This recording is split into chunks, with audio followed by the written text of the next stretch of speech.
একজন উপদেষ্টা বলতে পারবে আমি জীবনে কোনোদিন সচিবালয়ে গেছি? আমি চ্যালেঞ্জ করে গেলাম আজকে। আওয়ামী লীগের কোনো মন্ত্রী বলতে পারবে আমি তো 3.5 বছর সংসদে ছিলাম, একদিনের জন্য আমি সচিবালয়ে ঢুকেছি? ধর্মভিত্তিক দলগুলোর সাথে এনসিপি, গণ অধিকার পরিষদ এরা কেন যায়? এক সময় তো বাংলাদেশে আওয়ামী লীগের সঙ্গে জামাত জোটবদ্ধ হয়েছে, এক সময় বিএনপির সঙ্গেও জামাত জোটবদ্ধ হয়েছে। এখন জামাত যদি নতুন কোনো বন্ধু খুঁজে নেয় সেটাও জামাত নিতে পারে। ভোটের রাজনীতিতে এটা খুব অস্বাভাবিক কিছু না, কিন্তু যেই ছোট ছোট পলিটিক্যাল পার্টিগুলো তৈরি হয়েছে, যে হাজব্যান্ড ওয়াইফ এবং তাদের বাড়ি হচ্ছে তাদের দলীয় কার্যালয়, আরেকটা দেখলাম ট্রাভেল এজেন্টসের অফিস কিংবা অন্য কোনো ছোট একটা দোকান, মানে যার যেটা ব্যবসা প্রতিষ্ঠান বা যার যেটা অফিস সেটাকেই তারা দলীয় কার্যালয় দেখিয়ে একটা পার্টি খুলতে চাইছে। সেখানে একজনই নেতা, একজনই কর্মী, একজনই সমর্থক, একজনই ভোটার। খুবই চমৎকার। এই দলগুলো যেটা হবে, মানে কেউ যদি করতে চায় করতে পারে। সেটা কীরকম? যেই সরকারগুলো জনভিত্তি থাকে না তারাই দলগুলোকে ব্যবহার করার চেষ্টা করে। আপনার মনে থাকবে তৃণমূল, বিএনপি, আসল বিএনপি, বিএনএম, হ্যাঁ, এগুলোকে শেখ হাসিনা কিন্তু বা সেই সময়কার সংস্থাগুলো কিন্তু সেগুলোকে পেট্রন করেছে, সেগুলোকে মানে তাদের আশীর্বাদ পুষ্ট ছিল। কেন ছিল? যাতে বলতে পারে যে ভোটে তো এতগুলো দল অংশ নিয়েছে, বিএনপি নেয়নি তো কি হয়েছে, এতগুলো দল অংশ নিয়েছে। এখন যেটা হবে, এই সরকারের যেই ধারা আমি লক্ষ্য করছি, তারা বলবে কেবলমাত্র বিএনপি। মনে পড়ে ডক্টর মোহাম্মদ ইউনূস গিয়ে বলেছিলেন মাত্র একটি দলই ডিসেম্বরে নির্বাচন চাইছে। সো আমরা দলের আকার আকৃতি, দলের ইতিহাস, দলের ভবিষ্যৎ সকল কিছু একপাশে সরিয়ে রেখে আমরা হয়তো বলতে পারি 150টি দল তো বলছে যে ইউনূস সরকারি ক্ষমতায় থাকুক, 150টি দল তো বলছে যে বাংলাদেশে পিআর পদ্ধতিতেই নির্বাচন হোক, 150টি দল তো বলছে যে বাংলাদেশে উচ্চকক্ষ নিম্নকক্ষ 2 কক্ষেই পিআর হয়ে যাক, 100টা দল তো বলছে যে 70 অনুচ্ছেদ পুরাই উঠায় দেয়া হোক। মানে আমি জাস্ট এক্সাম্পলগুলো দিচ্ছি, মানে যে যেভাবে পারে সেভাবে ব্যবহার করতে পারবে। আবার এই যে স্বামী স্ত্রী মিলে একটি যৌথ প্রযোজনায় দল খুললেন, আপনি কি মনে করেন যে তারা কোনো রকম ব্যবসায়িক চিন্তা ছাড়াই দল খুলেছেন?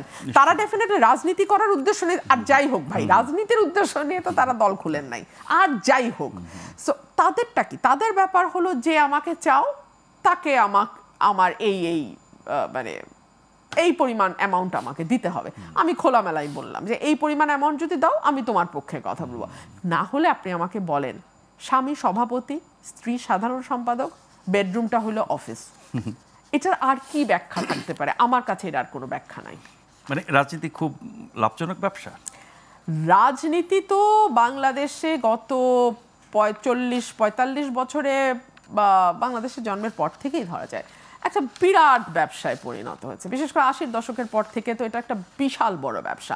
মানে আপনি খালি হাতে আসবেন এবং আপনি কয়েকশো কোটি টাকার মালিক যদি না হতে পারেন, আপনি ব্যর্থ রাজনীতিবিদ। আমি একদম বাংলাদেশের রাজনীতিকে আমার বাবার আমলটাও আমি দেখেছি, বাবার আমলের শেষ দিক অবশ্য, কিন্তু বাবার বই আমার পড়া, সেই পাকিস্তান আমল আমার জানা আমার বাবার সূত্রে। সেই সময়কার রাজনীতিবিদদের ত্যাগ, সততা, সেটাও আমি শুনেছি। আবার আমি নিজের চোখে আমার সময়, আমার জীবনকালটাও তো আমি দেখছি। এখানে যদি আপনি এমপি হলেন কিন্তু কয়েকশো কোটি টাকা আপনার ব্যাংকে নাই, তো আবার দেশের ব্যাংক হলে ইজ্জত থাকবে না, সুইস ব্যাংকে আপনার টাকাটা থাকতে হবে, কিংবা অন্য কোনো অফশোরে দ্বীপ টিপে আপনার টাকা থাকতে হবে। এইসব অদ্ভুত অদ্ভুত দ্বীপে টিপে আপনার টাকা না থাকলে তো আপনি ফেইল্ড পলিটিশিয়ান হিসেবে। আপনি তো নির্বাচন করতে চাচ্ছেন, এত টাকা কোথায় পাবেন? অ্যাবসলিউটলি আমি নির্বাচন করতে চাই এবং এত টাকা আমি কোথায় পাবো এটা আমার একটা বড় প্রশ্ন। ধরুন মানুষ কিন্তু বা কর্মীরা কিন্তু সৎ মানুষকে পছন্দ করে, এটা নেতারা কতটুকু বোঝে না বোঝে আমি জানি না।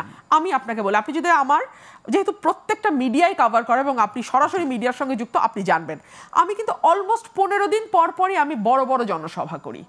এই জনসভাগুলো কোথা থেকে করি? আমি আমার লিগ্যাল প্র্যাকটিসের পয়সা আছে, ডেফিনেটলি আছে, আমার পারিবারিক সূত্রে ইনকাম আছে, কিন্তু যে পরিমাণ টাকা লাগে সেটা এগুলো দিয়ে সম্ভব না। আমার নেতাকর্মীরা আমার মিটিংগুলো করে এবং মানুষ ঢল নেমে যায়। আপনি আমার এই শুক্র শনিবার আমি 2টো জনসভা করেছি 2টো ইউনিয়নে। আপনি ওই 2টো জনসভা ভিডিওতে আছে, প্রত্যেকটা গণমাধ্যমে গেছে। আপনি মানুষের ঢল যদি দেখেন, অবিশ্বাস্য। এবং আমার 5 টাকার চাও আমার কাউকে খাওয়াতে হয়নি, কারণ তারা জানে যে তাদের এই নেতা 5ই অগস্টের পর কোনো বালুর ব্যবসা করে নাই, কোনো মাটি কাটার ব্যবসার সঙ্গে জড়ায় নাই, কোনো মামলা বাণিজ্য করে নাই, কারো জমি দখল করে নাই, কারো বাড়িতে গিয়ে মব নিয়ে ঢুকে লুটপাট করে নাই। সুতরাং এবং এই নেতার কাছে তদবির বাণিজ্যের নামে কোনো একজন উপদেষ্টা বলতে পারবে আমি জীবনে কোনোদিন সচিবালয়ে গেছি? আমি চ্যালেঞ্জ করে গেলাম আজকে। আওয়ামী লীগের কোনো মন্ত্রী বলতে পারবে আমি তো 3.5 বছর সংসদে ছিলাম, একদিনের জন্য আমি সচিবালয়ে ঢুকেছি? আমি ঢুকি নাই। কেউ বলতে পারবে আমি কাউকে টেলিফোন করে তদবির করেছি? করি নাই। সো আমার কর্মীরা, আমার সমর্থকরা সবাই তো আর আমার কর্মী না, আমার ভোটার, আমার সমর্থক, যারা জাস্ট ভোটের দিন গিয়ে ভোটটা দেবে। আর রুমিন আপা কি বলে সেটা শুনতে আসে, মানে হেডলাইনগুলো এরকম হয়েছে যে রুমিনের জনসভায় জনতার ঢল। এই ঢল আপনি টাকা দিয়ে আনতে পারবেন না ভাই।